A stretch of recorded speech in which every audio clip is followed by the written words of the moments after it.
कोणाच्या बापाचं पेटवण्याचं पाणी शिखारे पाटाला मिळालेच पाहिजे, मिळालेच पाहिजे। पाण्यापासून वंचित ठेवणाऱ्या लोकप्रतिनिधींचा धिक्कार असो। खारे पाटावर अन्याय करणारे रविशेठ पाटील राजीनामा द्या, राजीनामा द्या, राजीनामा द्या। खारे पाटावर अन्याय करणारे धैर्यशील पाटील राजीनामा द्या, राजीनामा द्या, राजीनामा द्या।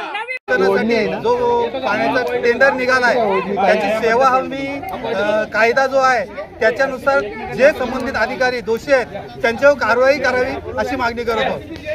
लोकप्रतिनिधींना हा प्रश्न अधिवेशनात मांडण्यासाठी आम्ही आमसभेत दिला होता। इथले जे आमदार आहेत रविशेठ पाटील यांना लेखी निवेदन दिले आम्ही। मागच्या आंदोलनाला त्यांनी सांगितलं होतं की मला कोण सांगत नाही, मला कोण बोलवत नाही। शेवटी यावेळेस आम्ही त्यांना लेखी दिलं मध्ये हा प्रश्न उपस्थित करा।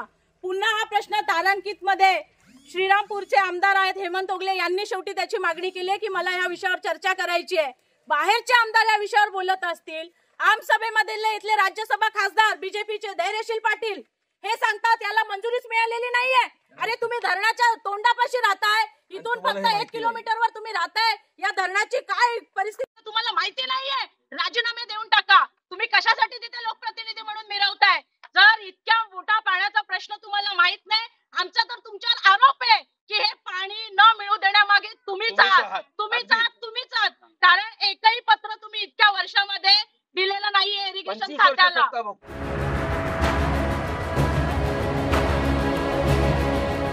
CEN न्यूज, देश प्रदेश की ताजा तरीन खबरों के लिए CEN न्यूज को सब्सक्राइब करें और रहें पल पल की खबर से हर पल बाखबर।